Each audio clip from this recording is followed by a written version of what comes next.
नमस्कार, आप देख रहे हैं बाबा राष्ट्रीय न्यूज समय के साथ। झारखंड की मिट्टी से निकलेगी डिजिटल कहानी, दुनिया तक पहुंचेगी पहचान। झारखंड की पहचान लंबे समय तक उसके खनिज, जंगल और संघर्ष की कहानियों से जुड़ी रही। लेकिन अब तस्वीर बदल रही है। अब झारखंड अपनी खूबसूरती, संस्कृति, स्वाद और पर्यटन की कहानियों के जरिए नई पहचान बनाना चाहता है। इस बदलाव की झलक पतरातू की हसीन वादियों में देखने को मिली, जहां झारखंड पर्यटन विभाग ने राज्य स्तरीय इन्फ्लुएंसर मीट 2026 फीट का आयोजन किया। होटल पर्यटन विहार में जुटे 80 से ज्यादा सोशल मीडिया इन्फ्लुएंसर्स सिर्फ मेहमान नहीं थे, बल्कि वे उस नई रणनीति का हिस्सा थे जिसके जरिए झारखंड खुद को डिजिटल दुनिया में मजबूती से पेश करना चाहता है। अब पोस्ट, रील और वीडियो से बनेगी झारखंड की पहचान। आज के दौर में लोग किसी जगह पर जाने से पहले सोशल मीडिया पर उसकी तस्वीरें देखते हैं, वीडियो देखते हैं, लोगों के अनुभव सुनते हैं। ऐसे में झारखंड पर्यटन विभाग ने समझ लिया है कि अब पर्यटन का प्रचार सिर्फ ब्रोशर, पोस्टर और विज्ञापनों से नहीं चलेगा।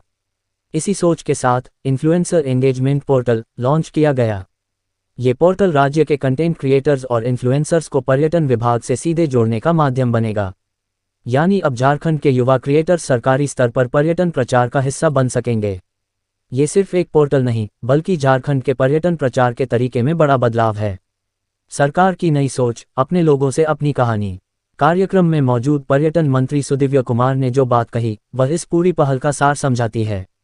उनका कहना था कि झारखंड को दिखाने के लिए बाहर के बड़े शहरों के क्रिएटर्स को बुलाया जा सकता था, लेकिन इस मिट्टी की असली खुशबू, यहाँ के त्योहार, गांवों की सादगी, आदिवासी संस्कृति और स्थानीय जीवन को झारखंड के लोग ही सबसे बेहतर तरीके से समझते हैं। यही वजह है कि इस बार फोकस स्थानीय क्रिएटर्स पर रखा गया। सरकार का मानना है कि जब स्थानीय युवा अपने कैमरे से अपने राज्य को दिखाएंगे, तो कहानी ज़्यादा सच्ची और असरदार होगी। सिर्फ पर्यटन नहीं, युवाओं के लिए अवसर भी। इस पहल का एक बड़ा पहलू रोजगार और अवसर से भी जुड़ा है। आज बड़ी संख्या में युवा content creation, video making, travel blogging और सोशल मीडिया के जरिए करियर बना रहे हैं। ऐसे में अगर सरकार उन्हें आधिकारिक मंच देती है, तो यह उनके लिए पहचान और कमाई दोनों का जरिया बन सकता है। सोचिए, कोई युवा नेत्रौट की सुबह, बेतला के जंगल, पतरातू वैली की सड़कें या झारखंड के पारंपरिक व्यंजन दुनिया को दिखा रहा हो और उसी के जरिए पर्यटक यहां आने लगें।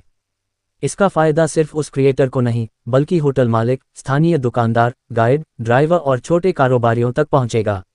संवाद में सामने आए नए आइडिया। कार्यक्रम में सिर्फ मंचीय भाषण नहीं हुए, इन्फ्लुएंसर्स के साथ खुलकर बातचीत भी हुई।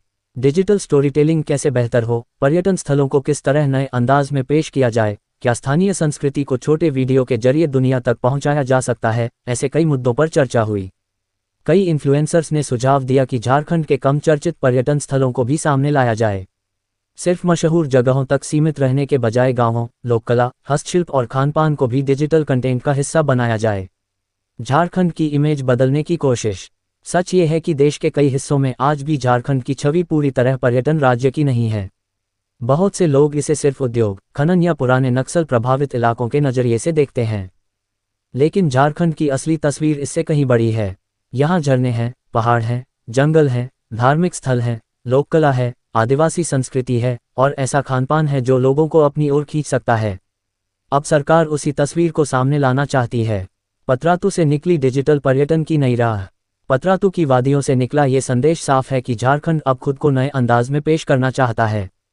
अगर ये पहल ज़मीन पर सही तरीके से आगे बढ़ी, तो आने वाले दिनों में सोशल मीडिया पर झारखंड सिर्फ खबरों में नहीं, बल्कि ट्रैवल डेस्टिनेशन के तौर पर भी ट्रेंड करता दिख सकता है।